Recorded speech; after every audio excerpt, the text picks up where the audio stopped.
Tola akkam jirtu miseensonni garee Marvel Wise 2B ani beekidha Marvel Wise 2B irraa har'ammoo kana isinii qabadee dhufe Geography Unit 4 Part 2 isaati.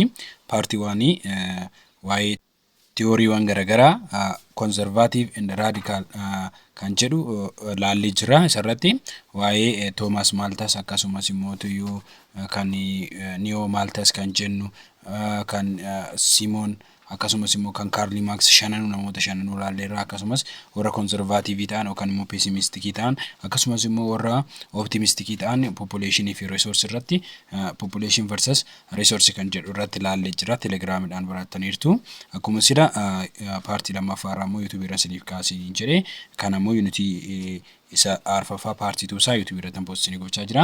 Warri keessaan barachuu barbaadan keessattuu barattoonni kutaa 9-11 hin xumuriin gara duubaatti kitaabota argamu boqonnaa isa gara dhumaatti argamu barachuudhaaf barbaadan karaa telegiraamitiin tajaajila kana kennaa waan jiruuf warri barachuudhaaf barbaadan lakkoofsa asirra isinii godhuun bilbiluu dandeessu. Ammas galmeen keenya kan itti fufeedha. Egaa barumsa hundumaa cover gochuudha yoo barbaadan nu wajjin kutaa 9-11tti kan jiru nu faana cover gochuu hin dandeessu jechuun barbaada. Gara barumsa keenya irratti yoo dabarru population policy sayedudha. Unity arfaffaarra paartii tuunsaa population policy kan jedhudha jechuudha. Poolisiiwwan hawaasni yookaan immoo biyyi takka waa'ee uummataa irratti baaftu maal fakkaata kan jedhudha jechuudha. A population policy is a policy that is formulated and implemented by government in order to plan and control population growth, spatial distribution and structure based on economic, social, cultural and political and demographic condition of the country. Egaa population policy kan jedhamu kuni mootummaan implemented kan godhu yookaan mootummaan formulate godhee baasee implemented godhee hojiirra kan oolchudha. Mootummaatu population policy kana yommuu population kana baasu maal gochuudhaaf baasa population growth yookaan guddina uummataa control gochuudhaaf akkasumas immoo spatial distribution uummataa haala faffaca'insa uummataas control gochuudhaaf fi structure isaan jidduu jiru yookaan immoo dhiiraaf dubartoota jidduu structure jiru control gochuudhaaf fi maa irratti based ta'e haala economy biyyattii irratti social condition biyyattii irratti cultural condition biyyattii irratti fi political condition biyyattii irratti akkasumas immoo demographically haala population condition uummata irratti kan biyyattiin qabdu irratti based ta'uudhaan policy kana implement godha jechuudha. Yoo population yookaan immoo policy kana implement godhu culture biyyaa irrattis based ta'a akkasumas immoo politics biyyaa irratti social biyyaa irratti demography biyyaa irratti based ta'etu policy biyya sana wajjin deema yookaan biyya sana keessatti yoo implement godhe biyya sana wajjin deema amantiin kana fudhata aadaan kana fudhata kan jedhu larga lafa kaa'in booddee maali godha apply godha jechuudha implement godha. It need to mean to address population related problem in country. Egaa inni kun immoo kan inni barbaachisee maalidhaa fi rakkoo biyya tokko keessatti yookaan neeshinii takka keessatti uummataan dhufuu danda'an address gochuudhaaf yookaan ifatti baasee beekuudha. Amma uummanni yoo baay'ate baay'inni uummataa rakkoo akkanaa qaba yookaan rakkoo akkanaa fiduu danda'a jedhee addatti baasee lafa kaa'u yoo barbaade mootummaan maal godhaa population policy kana baasaa jechuudha. The population policy of the country can be broadly categorized into two categories, anti-natalist and pro-natalist. Egaa population policy kun akka biyyootaatti yookaan biyyoota garaagaraa keessatti poolisiin biyyootaan bahu kuni kaataagorii lamatti ba'a. Kaataagorii lamaan kun anti-natalist kan jedhamuu fi pro-natalist kan jedhamanidha. Anti-natalist fi pro-natalist kun inni tokko akka uummanni growth uummataa dabaluuf uummata akka wal horan yookaan immoo fertilizer akka ta'aniif maal godha heeyyama kenna. Inni kaan immoo lakkii heeyyamni kun kennamuu hin qabu uummanni akka wal hin horreef daangaan uummataa yookaan daangaan hamma nama dhalatu daanga'uu qaba jedhanii kan lafa kaa'anidha. Kanaafuu anti-natalist kan jennu kun uummanni hororuu hin qabu yookaan immoo family planning fayyadamuu qaba kan jedhu yoo ta'u pro-natalist warra positive ta'e uummanni aanuuf horu yookaan uummanni nuufaa baay'atu uummata barbaanna irra jedhanidha jechuudha. Both reflect the fact that will individual women and the female ultimate control fertility. The state can play profitable role in improving and providing access to reproductive health, family planning and other resources associated with the fertile behavior. Egaa kunniin lachuu dhugumatti jechuudha reflect kan isaan godhanii dubartiin takka yookaan maatii tokko keessatti namni hagamii ultimately dhalachuu akka qabu yookaan immoo namni hagamii aga barbaachisu provide gochuudhaaf biyya takka keessatti hagamtuu barbaachisa. Family planning hin barbaachisa, reproductive yookaan immoo accessiin isaa fayyaa irratti argachuu qaba maal fakkaata kan jedhu irratti akkasumas immoo resource keenya wal qabsiifnee nama gamiitu dhalachuu qaba, dhaloonni haammi dhalootaa yookaan beevariin dhalootaa maal fakkaachuu qaba kan jedhanitti nu gargaaru jechuudha. This influence of the state and their policy can directly target fertility or more indirectly shape the border rationalist context of fertility geographic. Egaa kuni kan gargaaruuf maallaa fi kun immoo directly haala dhalachuu ilma namaa yookaan dhalachuu baay'achuu ilma namaa irratti yookaan immoo indirectly dhalachuu ilma namaa irratti maal akka godhuu fi dhiibbaa gochuu akka danda'u yookaan immoo influence gochuu akka danda'u biyya takka keessatti poolisiin kun meeqa jechuudha. Pro-natalist policy kan jennu rahaa kaanu pro-natalist what is the major characteristic amalli isaa maal fakkaata pro-natalist kana biyya kamtu implemented godha yookaan biyyoota kam keessatti implemented ta'e biyya kam keessatti hojiirra oola yaanni pro-natalist jennu kun jennee halaallume. Pro-natalist policy seek to increase fertility in the particularly in the population growth rate in general. Egaa pro-natalistiin kun namni akka dhalatu namni akka baay'atu poolisii gargaarudha. Kanaafuu inni maal barbaadaa fedhiin isaa increase fertility yookaan hammi dhalataa yaa baay'atu namni haa dhalatu uummanni maal haa ta'u growth haa ta'u biyya keessatti uummanni population growthin haa dabalu jedha malee population growthin gad haa bu'u hin jedhu. Kanaafuu kan inni heeyyamu maallaa fertilitiin akka baay'atu fertilitiin akka dabalu fertilitiin akka guddachaa adeemu uummanni gara da'umsaatti yookaan immoo gara ijoollee godhachuutti akka dhufu kan gargaarutu pro-natalist jedhama. Inni kun population growth support godha jechuudha. Pro-natalist seek incentively increase fertility. Egaa pro-natalistiin kan inni barbaadu gadi bu'insa maal barbaada fertilitiin akka dabalu waloruun yookaan immoo baay'achuun akka dabalu barbaada jechuudha. They have a long historical pre-grade and have been adopted by numerous countries not withstand the civil elaborate issue they can rise. Egaa inni kuni history dheeraadhaan dura kan fayyadamaa turan akka ta'ee fi biyyoonni baay'een adapt godhanii kan itti fayyadaman odoo maaliin godhin civilii elaborate odoo godhin yookaan immoo uummataan odoo gargar hin godhin uummanni akka baay'atu kan itti taasisan uummanni akka waloru kan itti taasisan biyyoonni garagaraas kan implement godhin hojiirra oolfatan pro-natalist kana jechuudha. Well no single policy appear most of effect such policy do appear influence fertility. Egaa policy tokko duwwaan single kan ta'e qofti uummanni akka horu yookaan uummanni akka baay'atu gochuu hin danda'u. Yaa ta'u garuu poolisiin kun biyya keessatti yoo argame maali influence gochuu danda'a effectively fertilitiin akka dhufu yookaan immoo haalli fertility yookaan immoo baay'inni uummataa akka dabalu taasisuu danda'a jechuudha.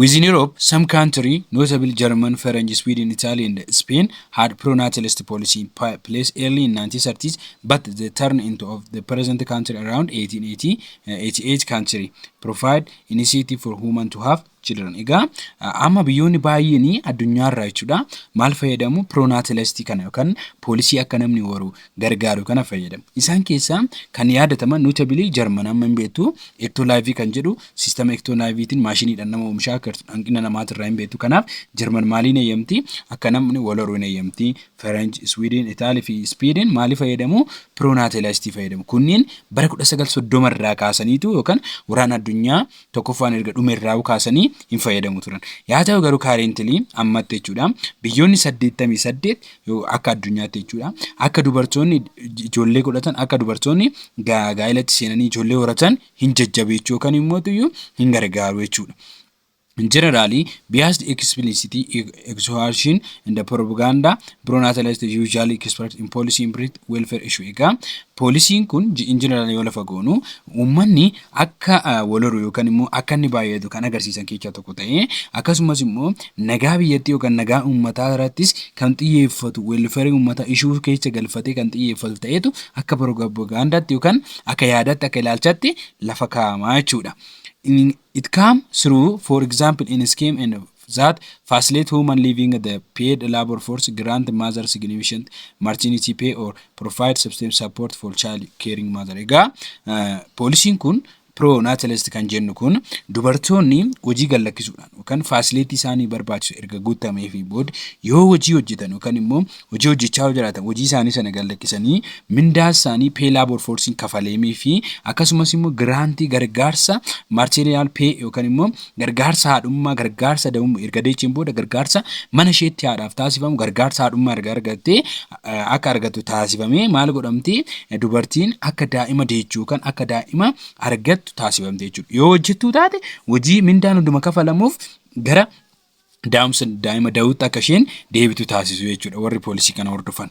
For example, the French government work to increase birth rate through such measure as a 1939 family code, provision of social and family benefits such as birth premium, allowance for young married couple and housing subsidy. Egaa amma fakkeenyaa fi biyyoota akkana godhan keessaa tokko Faranjaa fudhan.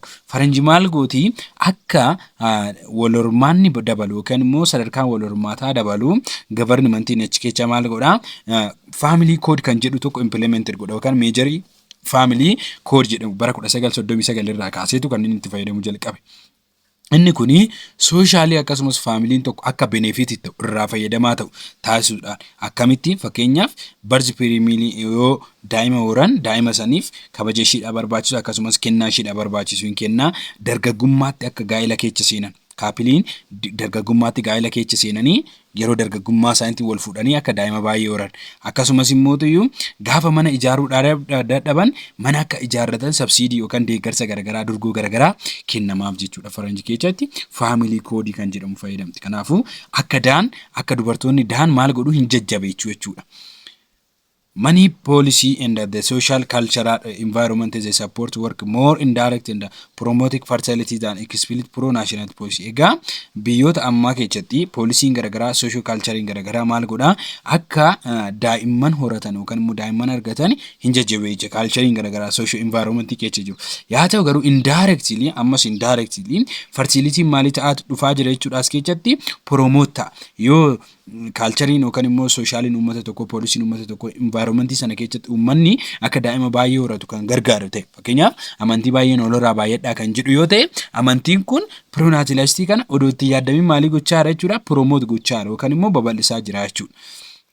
For example, acknowledging factor like fertilizer, government makes it to ensure great equality within the workplace and the reduction of burden of family work responsibility by creating more flexible working hours, children care assistance, tax incentive, family allowance or low cost housing loan. Egaa gaafa kana fakkeenyaaf maal godhaa governmentiin waan kana walitti qabsiifachuudhaaf yookaan immoo fertilizing kun akka jabaachaa deemu yookaan immoo akka wal hormaanni kun baay'achaa deemu maal gochuudhaaf maal godhaa equality uummata jidduu jiru workaan replace fi akkasumas immoo bardarii uummata jidduu jiru gadi buusuudhaan warra hojii keessa jiranii fi warra hojjechiisanis walqixa taasisuudhaan akkasumas immoo bardanii bakka hojii jiru maatii jidduu jiru gadi buusuudhaan maal godhaa responsibility ofii fudhata jechuudha mootummaan. Responsibility akkamitti fudhata yeroon hojii akka flexible ta'u sa'aatiin hojii akka isaaniif mijatu daa'imman warra keer godhan assist yookaan immoo kunuunsan assist gochuudhaan warra daa'imman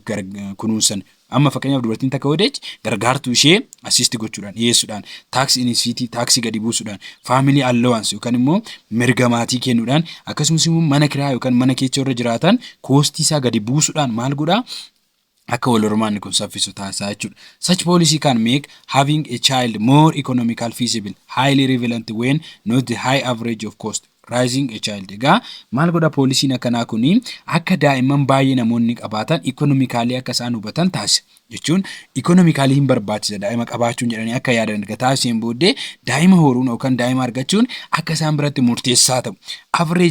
Koostii average jiru sana irraa gadi buusuudhaan koostii sana yookaan jireenya irratti xiyyeeffachuu odoo hin taane waa'ee daa'ima baay'isuu irratti akka isaan xiyyeeffatan noting godhanii akka isaan irratti xiyyeeffatan taasisaa jechuudha.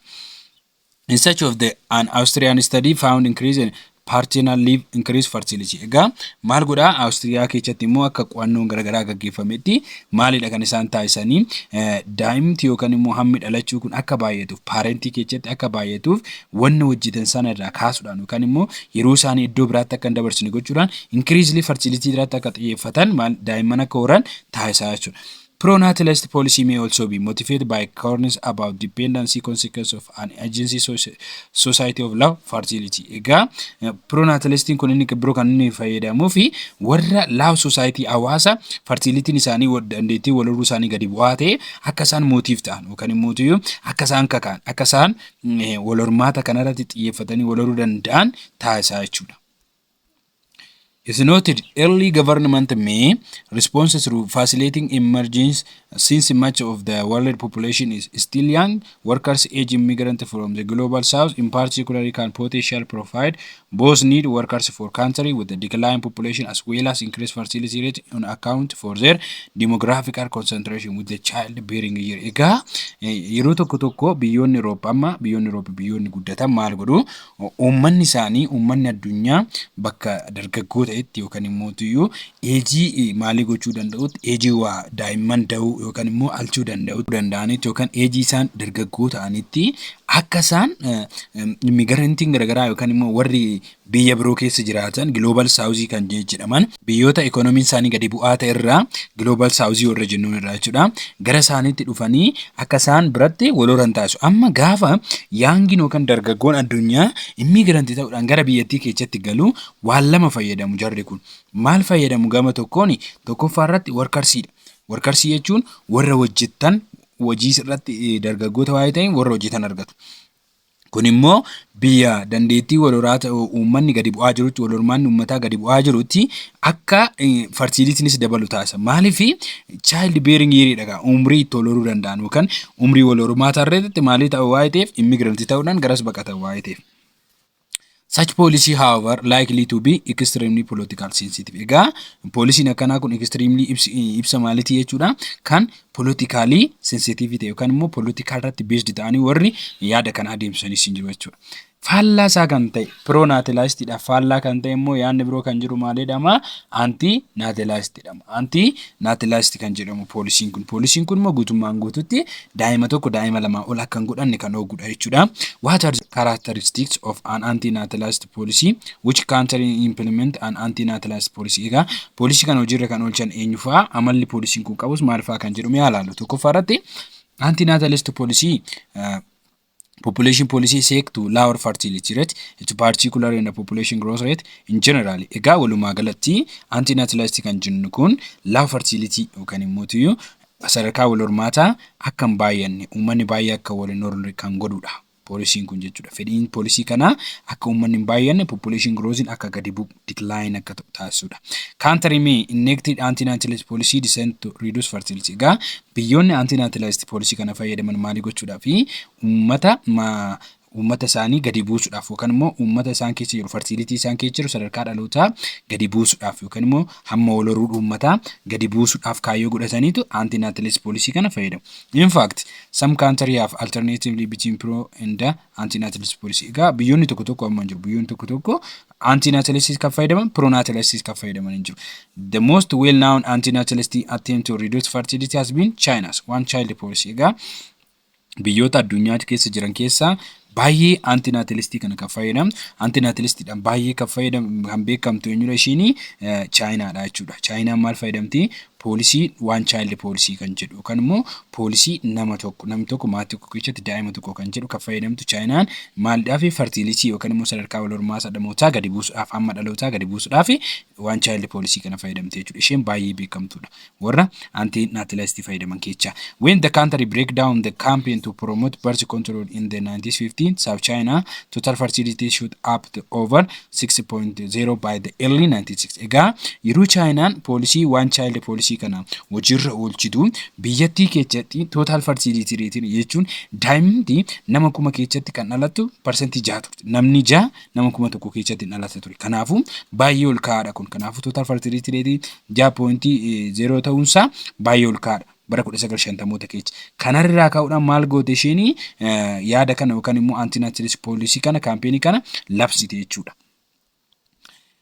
4.3 major taking to corrupt the growth rate of population. Egaa akkamitti uummata major gochuu dandeenya yookaan immoo tuyyuu population jiru kana yookaan immoo haala population jiru kana akkamitti lafa kaa'uu dandeenya major goonee take gochuu dandeenya kan jiru haalan. In response to feed population growth out of hand and outgripping available resources predicted by the Maltas, there had been number of national, regional and international initiatives aimed to slowing down the world fast growth population. Egaa akka addunyaatitti amma yeroo kana sodaan jiru maalidha inni population growth jechuun guddinni uummataa sadarkaa ittiin to'atamu yookaan immoo harka namootaatii bahee sadarkaan itti to'atamne irra ga'uusaa. Kun immoo Thomas Malthus yookaan immoo Malthus akka predict godhetti population growth maal jedheera inni population growth fuudii resource fuudii jiru hin caaladhee Thomas Malthus akka lafa godhe ilaalleerra. Kanaafuu amma maal jechuu barbaadetanani yaada inni predict godhe sana yookaan immoo resource irratti ilaalcha fi namoota wal bira qabee gaafa lafa gaa'u Malthus akka tilmaame sanitti uummanni to'annaa yookaan harka mootummoota addunyaa jalaa bahaa akka jiru baay'inni uummataa dabalaa akka jiru naashinaali akka biyyaatti riijinaali akka naannootti immoo intarnaashinaali akka addunyaatti fast grow population akka jiru hin beekama. Kanammoo maal gochuu qabna jechuudha slow down gochuu yookaan immoo gadi buusuu qabna jedhaniitu eemiin addunyaa kana fakkaata jechuudha kaayyoon addunyaadha. In the 1970s, so great was the concern over the world population expansion that a world population conference was held in Bucharest 1974, in which 136 countries agreed to world population plan of action. Egaa bara 1970 keessa mariin guddaan akka addunyaatti waa'ee uummata dabalii uummataa kanarratti taasifamee jira. Inni soos maal jedhameetu waamama? World population conference kun Bucharest jedhameetu waamama. Waa'ee uummataa irratti World Population Plan Action lafa kaa'uudhaaf yookaan pilaanii haala dabalii uummataa kanarratti pilaanii lafa kaa'uudhaaf Bucharest kanarratti mari'atan. Biyyoonni mari'atan biyyoota 136. Biyyoota 136. This plan highlighted the need to introduce family planning program to reduce the rate of population growth in order to conserve resource and improve standard of life. Egaa pilaanii kanarratti plan of action kan jedhame kanarratti kan isaan highlight godhanii yookaan immoo irratti mari'achaa turanii waa'ee family planning yookaan karoora maatii kana uummata barsiisuu introduce gochuu akkasumas immoo population growth jedhu kana immoo maal gochuu hir'isuudha. Akkasumas immoo resource keenyas conserve gochuudhaan yookaan kunuunsuudhaan resource qabnu kunuunsuudhaan uummanni haalli jireenya uummataa standard of living uummataa improve akka dabalu taasisuudha. Kaayyoon isaa tokko family planning akka fayyadaman gochuu, fertility reduce gochuu, population growth reduce gochuu, resource qabnu conserve gochuu fi haala jireenya uummataa standard isaanii increase gochuu yookaan improve gochuu keessattuu jechaarratti jechuudha biyyoota less developed country keessatti biyyoota reefu guddachaa jiran biyyoota guddina dinagdeetiin duubatti hafoo ta'an biyyoota saaraa gadi yookaan south world kanneen jedhaman keessatti sardi continent kanneen jedhaman keessatti jechuudha guddina dinagdee akka isaan fidan taasisuudha.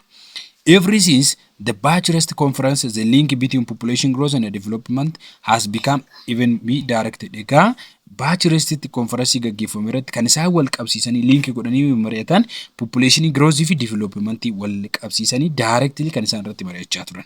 Population growth fi development uummannoon fi development maal fakkaata? Development fi uummata jidduu hariiroon jiru maal jedhanii wal qabsiisanii mari'achaa turan.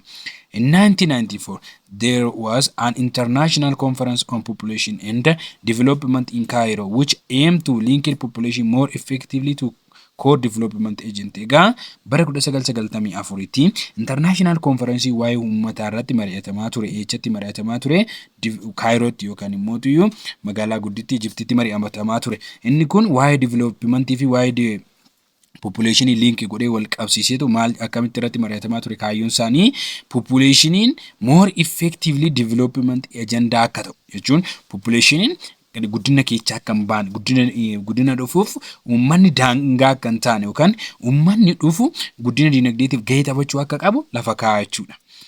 Global population is increasingly by about 1.5% per year. A growth rate should it is persist that less than half of the century will double the number of population we live on the planet. Egaa amma globally akka addunyaatti haalli dabalii uummataa waggaatti jechuudhaan waggaatti percentii 1.5 kan dabalaa jiru. Percentii 1.5 dabalaa jira. Haala kanaan growth kanaan yoo kan itti fufu ta'e akkanumatti haala kanaan kan itti fufu ta'e uummanni amma pilaanetii keenya irra jiraachaa jiru kun yookaan uummanni amma addunyaa keenya irra yookaan erzii irra jiraachaa jiru kun deebi'ee double ta'uudhaaf lakkoofsi isaa double ta'uudhaaf waggaa muraasa yookaan immoo maali waggoota 50 yookaan century walakkaa waggaa 50 asitti double ta'uu danda'a. Kana jechuun namni biliyoonni 8 addunyaa kana irra jiraate yookaan pilaanetii kana irra jiraate currently waggaa 50 keessatti half of century keessatti meeqa ta'uudha? Naannoo biliyoona 16 ta'uudha jechuudha. Kanaafuu uummanni pilaanetii keenya irra jiraatu haala kanaan percentii 1.5 waggaa waggaadhaan kan dabalu taanaan double ta'uudhaaf mataan isaa double ta'uudhaaf lakkoofsa jiru kanaan double ta'uudhaaf waggaa 50 olitti fudhatu. Waggaa 50 akkaditti double ta'uu danda'a. On the other hand, modern medical techniques are producing life extensive but not healthy life extensive, and we are seeing a number of old, chronologically sick or disabled elder people in increased longer economically unproductive retirement who need consequently increased number of younger people to support them. Egaa addunyaa irratti amma nuti maal mil'achaa jirra gama birootiin lakkoofsi uummataa akka dabalan kan taasisanii meediisiniiwwan garaagaraa umrii namootaa kan dheerachan haala jireenya isaanii kan dheerachan jiru akkasumas immoo productive lifeidhaan akka jiraan fayyaa gaariidhaan akka jiraan kan taasisan jiru. Kana jechuun uummanni akka lubbuudhaan hin dabarre kan taasisanis jiru. Kan biroo immoo namoota baay'ee sababa kanaatiif umrii isaanii baay'ee kan turan yookaan kan dullooman baay'ee argina. Chronologically immoo kan disable ta'an kan dhukkubsatan kan immoo sammuu isaanii sirriin taanes baay'ee argina. Kana jechuun maal jechuudha? Economical irratti dabalaa waa jiran namoonni kun dabaluun isaanii unproductive dha. Namoonni dhukkubsatan, namoonni umriidhaan deeman, akkasumas immoo namoonni gargaarsa barbaadan kun unproductive dha. Unproductive waa'ee ta'aniif maal barbaadu isaan kunniin hojjaan gargaarsa hin qaban waa'ee ta'eef maal barbaadu? Namoota isaan barbaadan yookaan immoo dargaggoonni bakka biraa deemee hojjechuu qaban isaan gargaarsa irratti yeroo isaanii dabarsu. Kanaaf kuni maal godhaa deema? Addunyaa miidhaa deema. Odoo developmentiin hin dhufin baay'inni uummataa dabalaa deema. Meediisiniin yookaan immoo qorichi garaagaraa umrii uummataa kan tursiisu adda baay'achaa deemuun jechuudha. The ability of the earth to sustain the human population posed by Malthus over 200 years ago seriously question. Egaa akka addunyaatitti dandeettiin lafti uummata ofirratti qabachuu dandeechuu yookaan immoo sustain gootee namoota addunyaarra jiru kana nyaachistee obaastee jiraachisuu dandeechuu waggoota 200 kana keessatti maali ta'a seriously gaafii ta'uu qaba akka Malthus lafa godhisanitti. Waggaa 200 dhufu keessatti uummanni amma jiru kun maal akka ta'u maalirra akka jiraatu sustainitiin isaa itti fufee jiraachuun isaa maal akka fakkaatu waggaa 200 keessatti akka Malthus lafa godhisanitti seriously question jechuudha gaafii guddaa. Dependency on finite resource for energy and the water as is already threatened international stability. Egaa uummanni maal irratti hirkateeti kan jiru finite resource dhumuu danda'u. Resource renewable haa ta'u garuu resource maal ta'a dhumaa deema. Fakkeenyaaf qabeenya addunyaa irra jiru kanneen akka albuudotaa kanneen akka qilleensaa faalamaa dada deemaniin finite dha. Resource dhumaa yommuu adeeman enerjiitti fayyadamna wateriin fayyadamna uumaa gaafa deemu tasgabbii addunyaatiif baay'ee maalidha sodaachisaadha. Potential exponential population growth can only make matter worse. Egaa potentially uummanni dabaluun yookaan immoo uummanni waan jirutti fayyadamuudhaaf dabaluun suni maali ta'uu qaba? Maatarii yookaan sodaachisaadha. Uummanni qabeenya irratti akka inni sodaachisaa ta'u beekuu qabna jechuudha. Improving economic development in the most populous country of the developing world leading to change the pattern of demand in the people seek more affluent lifestyle. Egaa Economiin uummataa biyyoota gurguddatan keessatti dabaluun most populous country kan ta'an biyyoota uummata baay'ee qaban keessatti haalli economii biyyoota guddachuun developing world keessatti immoo biyyoota reefu guddachaa jiran keessatti maaliif hidheera deemaandii isaanii yookaan fedhiin isaanii akka jijjiiramu akkasumas immoo lifestyle isaaniitis irrattis akka isaan xiyyeeffatan taasiseera jechuudha. Addunyaa irratti fedhiin akka dabalu waa'ee lifestyle isaaniitis akka isaan dhiphatan taasiseera jechuudha. Food and energy demand are increasingly faster than had been predicted. Egaa namni waan nyaatu barbaaduun energy barbaaduun fedhiin nyaata fi energy addunyaa irratti amma baay'ee dabalaa jira. Fast ta'ee dabalaa jira. Kun hamma tilmaamameen ol jechuudha. Hamma tilmaamameen ol fedhiin ilmi namaa nyaata fi energyidhaaf qabu baay'ee dabaleera jechuudha. Air quality result from over rapid industrialization become major problems that will be major public health effect. Egaa quality qilleensaa yookaan immoo air quality kan jennu kun sababii industrialization addunyaa irratti babal'atee fi industiriin kunniin immoo qilleensa faalaa jiranii fi qilleensi maal ta'aa jira amma baay'ee faalamaa jira. Qilleensi faalamuun immoo rakkoo addunyaa yookaan effectii addunyaa ta'aa jira jechuudha. Major problem yookaan major public health effect ta'aa jira jechuudha air quality. The like determinant of the climate change usually attributed to the development nation are now spread through the developed world, making the ability of nation to achieve the target to sign up to the Contro unlike the be achieved. Egaa amma climate change kana determine goone jijjiirama qilleensaa amma jiru kanaaf sababa kan ta'an maalidha gaafa jennu attributory isaanii sababa kan ta'aa jiran biyyoota developed nation biyyoota guddatan keessatti aara isaan biraa industry keessaa bahudha. Kanaafuu inni kun immoo biyyoota developing world reef guddachaa jiran keessattis rakkoon kun yoo qilleensi naannoo faalamu akkuma hundaatti kan inni faalamu. Kanaafuu biyyoonni developing country kan baay'ee faalaa jiran garuu biyyoonni developing country ING reef guddachaa jiranis baay'ee wajjumaan faalamaa jiru. Spreadily wajjin faalamaa. Kanaafuu abilitiin yookiin dandeettiin taargeettii biyyi climate faalame kan yookaan immoo tuyyo warming climate warming kan yookaan immoo tuyyo global warming kan hir'isuudhaa fi maal gochuu qabna Kyoto protocol san yookaan Kyoto irratti Japan irratti maaltu mari'atame biyyi communication kamu mandatoryidhaan haala qilleensaa faalama qilleensaa kan hir'isuu qabu jedhanii lafa kaa'aniiru. Kanaafuu biyyi hundumtuu bifa nagaa ta'een qilleensa faalamii fayyaansaa eegate akka jiraatu yoo barbaadame maalii gochuu qabna Kyoto protocol san odoon jaallatiin achiif irratti targeetii sana maal gochuu qabna irratti hojjechuu qabna. Maal gochuudhaaf biyya nagaa taate ability yookaan immoo ibeera nagaa taate achiif gochuudhaaf jechuudha.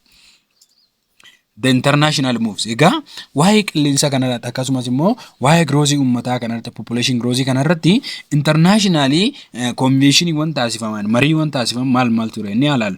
In 1994 the United Nations Population Information Network Organization POPN and the International Conference Parliament Population and Development ICPPD and the International Conference of Parliament on Population and Development ICPD in Cairo. Egaa bara 1994tti abbanni gurguddoon sadi POPN kan jedhamu ICPD kan jedhaman echatti mari'atanii Cairootti mari'atan. United National Population Information Network kan jedhamu organization kun International Conference Parliamentary on Population and Development kan jedhu ICPPD kan jennu International Conference of Parliamentary on Population and Development kan jennu waa'ee population kana maal godhanii Cairo mari'atan jechuudha. They will shift the thinking recognized at Cairo toward view population from more human and equitable perspective. Egaa Cairootti kan mari'atame kun yaada uummataa yookaan immoo ilaalcha uummataa shift gochuu jijjiiru garamitti jijjiiri. Viewun uummataa yookaan populationiin uummataa maalitti akka jijjiiramu akka ilaalcha namummaa akka ilaalanii fi equitable ilaalcha walqixxummaa fi ilaalcha namummaa akka isaan ilaalan yaada isaanii akka jijjiirratan taasise jechuudha. The consensus document that was produced recognized that consumption in wealth country and rapid population growth in poor country put pressure on the natural environment both locally and globally. Egaa documentii guddaan Cairo kanarratti ka'e yookaan immoo yaadni guddaan recognized ta'ee ka'e consumptioniin biyyoota addunyaa biyyoota guddatanii wealth country keessatti taasifamaa jiruu fi rapid populationiin dabaliin uummataa daddafee dabaliin uummataa biyyoota reefu guddachaa jiran yookaan biyyoota harka qalleeyyii keessatti taasifamu qabeenya jirutti natural resource jirutti pressure yookaan dhiibbaa geessisaa jira. Boos locally bakkuma jiranitti akkasumas immoo globally akka addunyaatti dhiibbaa geessisaa. Akkamitti dhiibbaa geessisaa biyyoota guddatan keessatti yookaan wealth nation kan jennu keessatti consumption isaan itti fayyadaman isaanii wanni isaan itti fayyadaman. Biyyoota guddachaa hin jirre yookaan immoo biyyoota poor country biyyoota jedhaman yookaan south world kan jedhaman keessatti immoo maaltu kan bal'achaa jiru rapid population dafanii ooluru. Kunniin immoo maalii godhaara natural resource amma jirutti locally isaa ta'u globally dhiibbaa geessisaa jira jechuudha. Rather than simply equitable population policy with the family planning, that the new thinking in the population growth should be stabilized and the development enhanced by attacking some of the root of the problem by improving human access to education, healthcare and economic and political education. Egaa gama birootiin maal gochuu qabna rakkoo kanneen furuudhaa fi equitable population ilaalcha sirrii ta'een bifa walqixa ta'een kan jiraatan uummata kana dhuumuudha. Kana jechuun family planning fayyadamni. Family planning gaafa fayyadamnu uummanni bifa qixa ta'een akka jiraatu think akka godhu gochuudha. Kana jechuun uummata tasgabbeechuu growth jiru kan tasgabbeechuu population growth jiru kan maal gochuu qabna tasgabbeechuu qabna yookaan dafee akka uummanni waliin horre gochuu qabna yookaan immoo development inensi gochuu qabna. Development guddina biyyoota guddisuu qabna. Kana gochuun maal gochuudhaa fi kana gaafa goone uummanni ilaalcha sirrii ta'e growth irratti yookaan guddina irratti akka qabaatu gaafa taasisnee fi development akka guddatu gaafa goone rakkoo jiru sana yookaan immoo problem jiru maal gooneerra furuuf ruutii lafa gooneerra yookaan furmaata lafa gooneerra. Kun godhamuu kan danda'u furmaata argachuu kan danda'u dubartoonni maal akka argatan education akka argatan barumsa akka argatan health care tajaajila fayyaa akka argatan economy keessatti active akka ta'anii fi political education keessatti participate akka ta'an gochuudhaan dubartoonni hojiitti akka dhufan umurii isaanii turanii gara gaa'elaatti akka seenan taasisuudhaan dubartoonni yeroo isaanii hojii irratti barumsa irratti fayyaa irratti akkasumas immoo political education keessatti akka isaan dabarsan taasisuudhaan akka wal hormaan hin dhufne development irratti akka isaan hojjetan taasisuudha jechuudha kaayyoon isaanii. Today, more than half of all of developing countries have national population policy and about 113 nation government subsidy family planning service. Egaa addunyaa irratti amma yeroo ammaa kana jechuudha uummata addunyaa irra jiraatan yookaan immoo biyyoota developing country jedhan keessaa muraasni isaanii gimmaashatti kan lakkaa'aman maaliif fayyadamaa jiru family planning kana fayyadamaa jiru. Akkasumas immoo policy population policy anti-natalist jennu sana fayyadamaa jiru. Addunyaa irratti immoo biyyoonni 130tti lakkaa'aman uummanni family planning akka fayyadamu yookaan immoo karoora maatii akka fayyadamu maalii gochaa jiru subsidy yookaan immoo deeggarsa taasisaa jiru jechuudha. When pulled by the United Nations 1994, 91% of the countries that lacked national population policies state that they intend to formulate them in nearly future, reflecting rising global community population related concern. Egaa biyyoota akka addunyaa United Nations bara 1994tti erga mari'ataniin booddee parsantii 91tti kan lakkaa'aman biyyoonni addunyaa jechuudha. Maalii gochaa jiru uummattoota isaanii akka isaan population growth keessa seennee fi poolisii kan akka isaan fayyadaman jajjabeechaa jiru jechuudha. Kun immoo maal agarsiisa? Rakkoo uummata wajjin population wajjin jiru san yookaan immoo globally uummata dabalaa jiru san rakkoo isa wajjin jiru concern godhanii yaada keessa akka isaan galfatan agarsiisa jechuudha. But the national policy statement do not necessarily translate into program implemented. Egaa national policy amma bahee biyyoota keessa hin jira malee haala barbaachisaa ta'een implemented yookaan hojiirra oolaa hin jiru jechuudha. Rank population control method. Egaa population akkamitti control goona yookaan immoo uummata dabalaa jiru daballi uummataa akkamitti control goona kan jedhu irratti mee haalaaloo jechuudha. Tokkoffaa irratti child tax kan jedhamutu jira, one child policy kan jedhamu jira, family planning kan jedhamu jira. Kunni sadanuu mala fertility reduce goona yookaan immoo ittiin prevent ittiin goonudha. Kanaafuu child tax kan jedhu haalaalu. Higher taxation for parent with more children is one of the method can be used to control the population. Egaa higher taxation kan jedhamu kun uummata namoota yookaan maatii family ijoollee baay'ee qaban akka isaan ijoollee baay'ee hin horanne taaksii irratti gatamu. Taaksii akka isaan kafalan taasisuudha. Ilma dhalchuudhaaf yookaan ilma dhaluudhaaf taaksii kafalu jechuudha. Kanaafuu taaksii higher ta'e taaksii xiqqaa yoo ta'an taaksii higher ta'e irratti gatuudha jechuudha. Eenyu irratti? Parent irratti, maatii sana irratti. Akka maal hin gooneef control gochuudhaaf population growth kana control gochuudhaaf. This method of population control ensures that taxpayers are intended to estimation for a specific number of children, most first two, but no other. Egaa akka malli kun maali gochuudha kan inni barbaadu warra parentii sanarratti taaksii akka isaan kafalan taxpayer akka ta'an gochuudhaaf akkasumas immoo specific number akka isaan argatan exempted gochuudhaaf yookaan immoo daangessuudhaaf. Kana jechuun immoo uummata baay'ee akka isaan hin godhanne nama lama kan jalqabaatti fayyamee nama lamaan booda yoo kan daante maal gochuu taaks gochuudha. Kanaafuu kun maatii daa'ima godhachaa jiru san daa'ima da'aa jiru kan daa'ima dhalchaa jiru san taaks gochuu jechuudha. Family planning.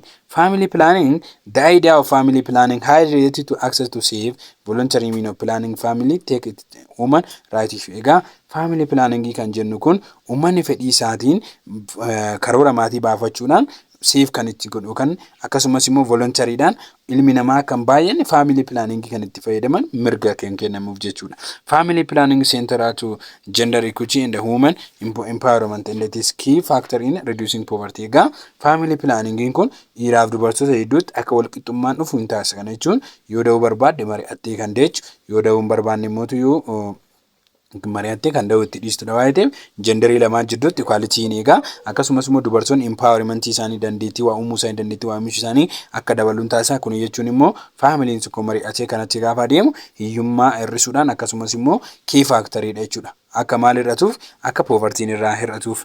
Yet in developing region, women who want to avoid pregnancy are not using effectively family planning method. Egaa agammaatti biyyoota reefu guddachaa jiran keessatti biyyoota dinagdeedhaan gadi bu'aa ta'an jiran keessatti dubartoonni ulfa yookaan ittisuu yoo barbaadan haala sirna qabeessa ta'een itti fayyadaman jechuudha.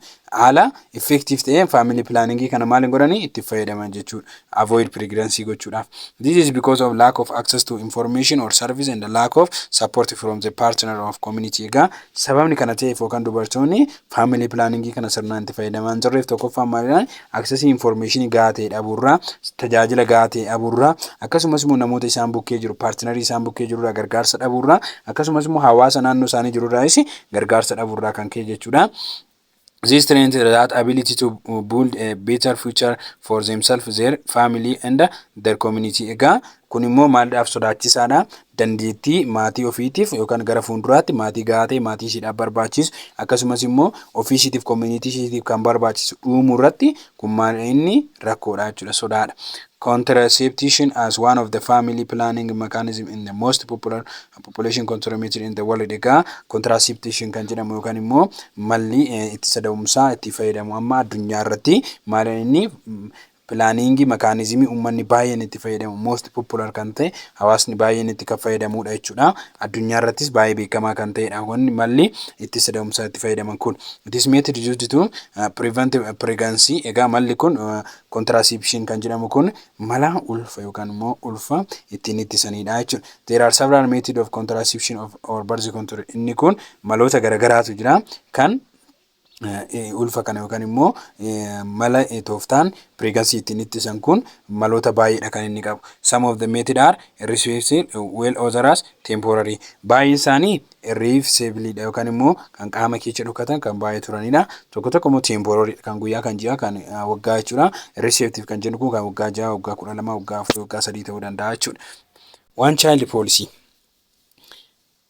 One child policy kan jennu kuni poolisii daa'ima tokko duwwaa akka horataniif taasisuudha. The one child policy was officially initiative of the China's central government that was implemented in late 1970s and early 1980s. Egaa one child policy kan jennu kun poolisii China keessatti implemented ta'edha. Bara 1980 fi bara 1970 jidduutti governmentiin Chinaadha akka daa'ima tokko godhataniif kan maal ta'edha kan implemented ta'edha. The initial goal was to provide the vast majority of family unity in the country from having more than one child. Egaa yaanni isaa inni gooliin isaa inni guddaan uummanni baay'een hawaasni baay'een jechuudha biyyattii keessa jiru daa'ima tokko ol akka hin godhanne yookaan immoo daa'ima tokko ol akka hin godhanne oogudha jechuudha. The policy implemented was justified by need of slow China's massive population increase. Egaa maal gochuudhaaf implemented ta'e one child policy kan jennu kun China keessatti uummanni isaanii akka malee guddachaa jira waan ta'eef uummata isaanii guddina isaanii kana maalii gochuudhaaf slow gochuudhaaf population increase kana slow gochuudhaaf jechuudha.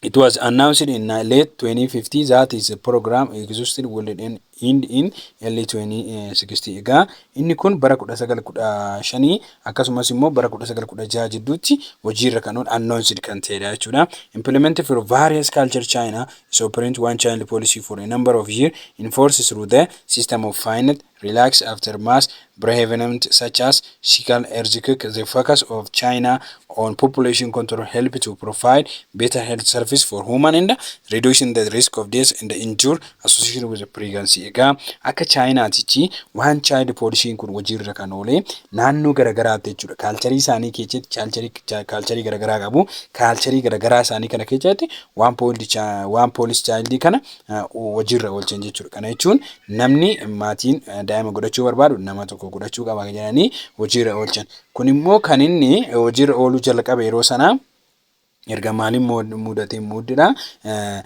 isaan biratti wantoonni garagaraa akka naturally wantoonni garagaraa erga mul'atanii boodeen isaan keessaa erzikiki sicheen jedhamu. Erzikiki sicheen jedhamu China keessatti erga mudatee boodee akkasumas immoo China maal gootee hojiirra oolchite. Hojiirra erga oolchitee boodee maal gochuudhaaf population growth kana control gochuudhaaf. Inni kun immoo gaafa population control kana control gootu dubartoonni maal fayyadamu health service tajaajila fayyaa gaarii ta'e akka argatan akkasumas immoo du'a jiru du'a hawaasa keessa jiru hir'isuudhaaf akkasumas immoo du'a dubartoota irratti hir'isuudhaaf dhibeewwan garagaraa hir'isuu fi dhibeewwan pregnancy dhaan dhufan yookaan immoo dhukkuba ulfarraa sababa ulfaatiin dhufan hir'isuudha jechuudha. At a family planning office, women receive free contraception and the prenatal class. Egaa akka isaaniitti jechuudha yeroo sana keessatti yoo isaan waan child policy hojiirra oolchan kana dubartoonni maalii godhu bifa nagaa yookaan immoo bifa qarshii bilisaatiin tajaajila maalii argatu contraception yookaan immoo ittisa da'umsaa argatu. Akkasumas immoo kilaasiitti itti kunuunfaman yookaan immoo ittisa da'umsaa kanatti fudhatan tolaan argatu jechuudha. Help it provide for pregnancy women to close monitor their health. Egaa gargaarsi kun immoo maalii gargaaraa dubartoota garaadhaa qaban maal akka ta'uuf akka isaan to'annoo gaarii argatan isaan taasisaa jechuudha. India has greatly increased food production per head over to last 20 years, making better place to absorb higher number. Egaa Indiyaan maalirratti xiyyeeffatte uummanni ishii baay'ee dabalaa jira waan ta'eef nyaata amma jiru kana parsantii qabdurraa dabaluudha.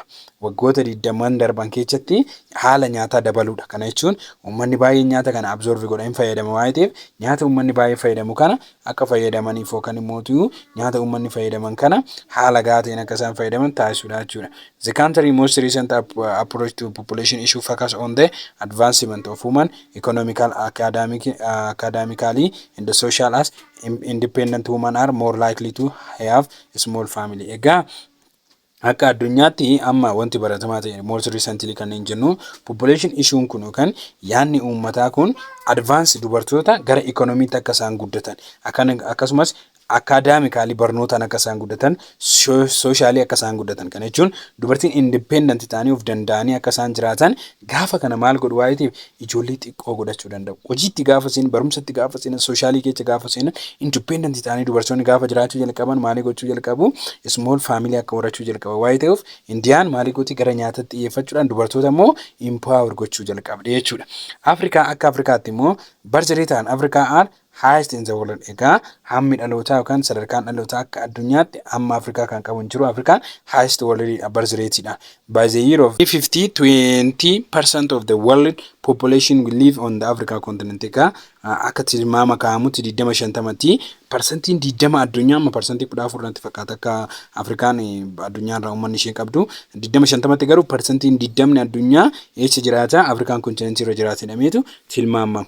That will be almost 2000 million people up from 855 million people today. Egaa akka lafa kaa'amee taa'amutti jechuudha uummata miliyoona 200 yookaan immoo 2000 million people kan jedhaman miliyoona 12 hanga 855 million miliyoona 855 miliyoona 800 fi 55 million dabaluu danda'a jedhameetu lafa kaa'amaa jechuudha. Especially large population growth is expected Nigeria, Ethiopia and the Democratic Republic of Congo. Egaa uummanni baay'een ichatti dhufaa inni horama jedhameetu hin baay'atadhamee kan inni eegamu biyyoonni eegaman Afrikaa keessaa Nigeriyaan I'm a first leading of the African population, most density fi most number of the population kan qabdu Nigeria, Ethiopia, akkasumas immoo Democratic Republic of Congo tokko haga sadeetti qabatanii hin eegamu uummata baay'ee akka qabaatan.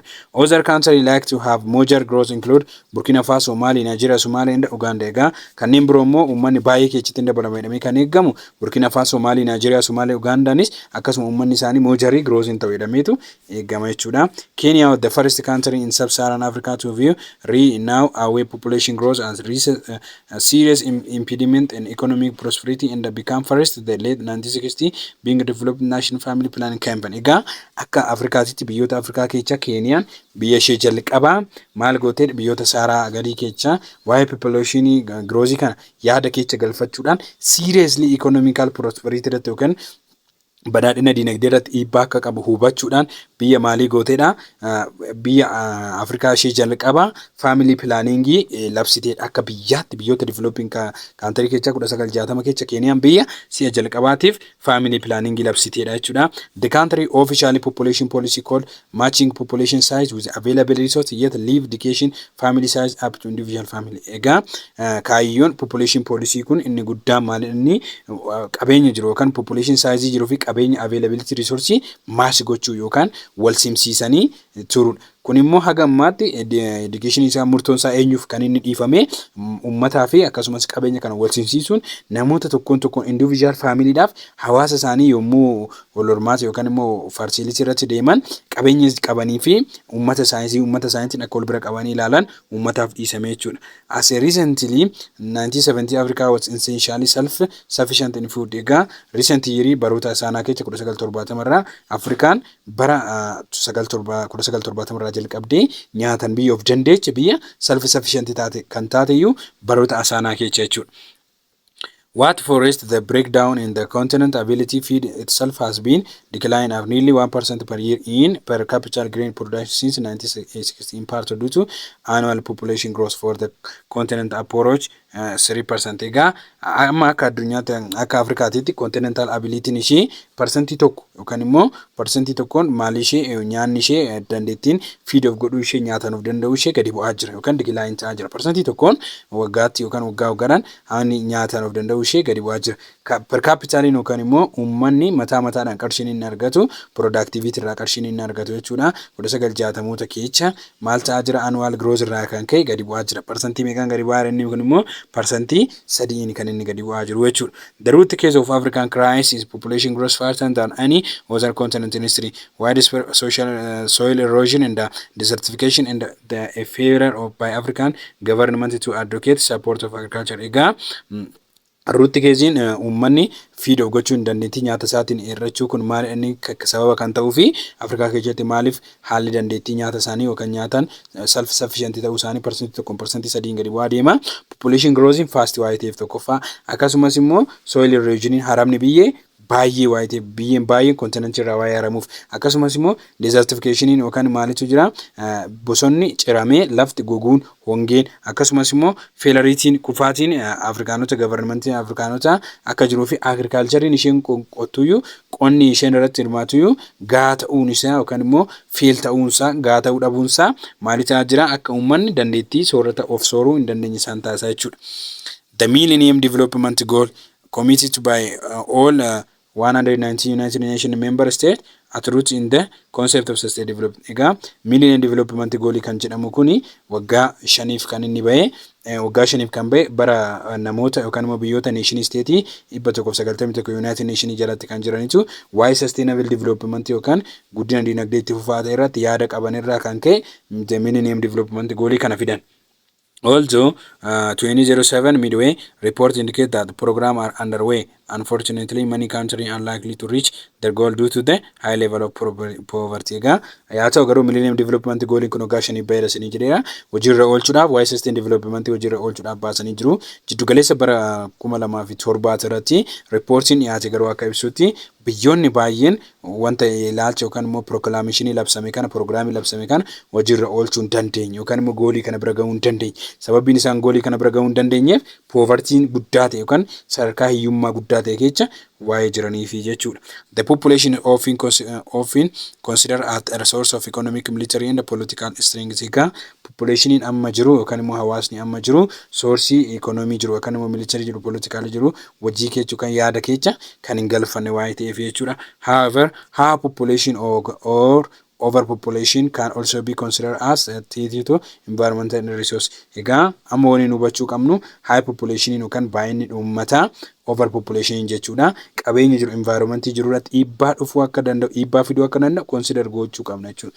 Akka sodaachisaa ta'e environmentidhaaf resourceidhaaf overpopulation akka inni sodaachisaa ta'e yaada keessa galchuu qabna jechuudha. However, population growth is factors that can be managed. Egaa population growing kun faaktaroota jiran keessa garuu manage ta'uu kan danda'u akka ta'es hubachuu qabna. Human population planning is a means of intentionally control the human population growth. Human population plan kan jennu kun kaayyoon isaa maalidha?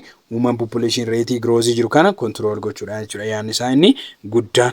The practice may involve increase or reduce the rate of human population growth. Practicing kun yookaan immoo population growth kan jennu kun uummata dabaluu yookaan population growth gochuudhaaf yoo maal fayyadamne pro-natalist yoo fayyadamne akkasumas immoo uummata hir'isuudha yoo maal fayyadamne anti-natalist policy yoo fayyadamne uummata hir'isuudha. Kanaafuu poolisiin jiru kan lama irratti apply ta'aa jechuudha. Challenge of population control. Challenge population control irratti jiru haalaan. Although population control is largely supported by mean population. Some of the methods used have been contest. Egaa population growth control gochuun kun baay'ee supported hin ta'a. Supported yoo ta'uyyuu garuyyuu gama birootiin itti fayyadamni isaa haala itti fayyadama population control kuni gadi bu'aadha jechuudha. Some religious group against the use of contraceptive and the other population control method. Egaa amantoonni baay'een amma amantiin hin jiraamte amantiilee baay'ee jira addunyaarra amantiilee baay'ee jiran kanneen maal godhuu isaan keessaa sam kan ta'an muraasni isaanii contraceptive yookaan immoo mala ittisa da'umsaa akkasumas immoo control method kana maal godhuu against hin dhowwu. Ittisa da'umsaa mala ittisa da'umsaa kana namni akka fayyadamu hin taasisanii jechuudha. According to the country policy direction for regulating population growth, expanding access to high quality reproductive health care, influence for including for safe and effective method of family planning may help reduce fertility and hastening economic and social development. Egaa akka addunyaatiitti jechuudha poolisii regulate bahee akka ibsutti uummanni amma jiru quality isaa high quality dha access quality jiru kan akka argatan akkasumas reproductive health dhaaf yookaan immoo health care tajaajila fayyaa isaaniitiif waan gahaa ta'e waan quality akka argatan akkasumas immoo safe fi effective kan ta'e method family planning kan fayyaa isaaniitiif safe ta'e akkasumas immoo kan hojiirra oolmaansaa sirrii ta'e kan hojii irra oolu akka fayyadaman taasisaa jechuudha. Kanaafuu fertility hir'isuudhaaf akkasumas immoo maal gochuudhaaf economy fi socially kan jiru development guddisuuf ariifachiisuudhaaf jechuudha. Kan isaan regulate godhanii poolisiin kun directionii lafa kaa'uuf jechuudha. Yet some of the significant obstacles connected to execution of policy direction. Egaa poolisii baaniif hagammaatti jechuudha. Obstacle yookaan rakkoo kanneen ta'an yookaan immoo gufuu kanneen ta'an baay'eedha jechuudha. Poolisii bahin yookaan poolisii jiru sanaan. Inni maalidha isaan kunniin availability of facility equipment. Haala dhiyeessii yookaan immoo argamuu maali meeshaa tajaajila kana. Contraceptive yoo fudhannu akkasumas immoo method family planning kana yoo fudhannu haala dhiyeessii isaa argamuu isaa maal fakkaata? Awarenessiin rakkoon isaa amma awareness beekumsa dhabuu siin jedhu family planning kana irratti namni beekumsa yoo dhabe kanaan booddee da'umsa irratti dhiibbaan qabu akkamitti fayyadamnu kan jedhu irratti awareness yoo dhabe language barriers fakkeenyaaf meeshaalee baay'een kan dhiyaatan afaan warra faranjiitiin waa'ee ta'e language barriers jira afaan irratti walii galuu dhabuun effectiveness of family planning method haalli itti fayyadama isaatiiyyuu itti fayyadamnee agam effective agam hojiirra oola kan jedhu akkasumas immoo accessibility of family planning service biyya keenyatti naannoo namoonni jiran sanitti family planning kun access ta'ee access isaa argama ESC isaa jira cultural acceptance haala kana immoo yoo kan fudhatan ta'e culturein akkamitti fudhata aadaan keessa jiran religious acceptance religiousnis immoo maal jedhe wife husband acceptance yoo abbaan manaa family planning fayyadamne haati manaa maal jetti akkamitti accept goote akkamitti fudhatan kan jedhu rakkoodha jechuudha. The relationship between population and the social economic development kan jedhu walitti deebina inni kun immoo part 3 unit 4 jechuudha. Amma sanatti nagaa naa ta'aa YouTube keenya subscribe godhaa guddaa galatoomaa. Thank you.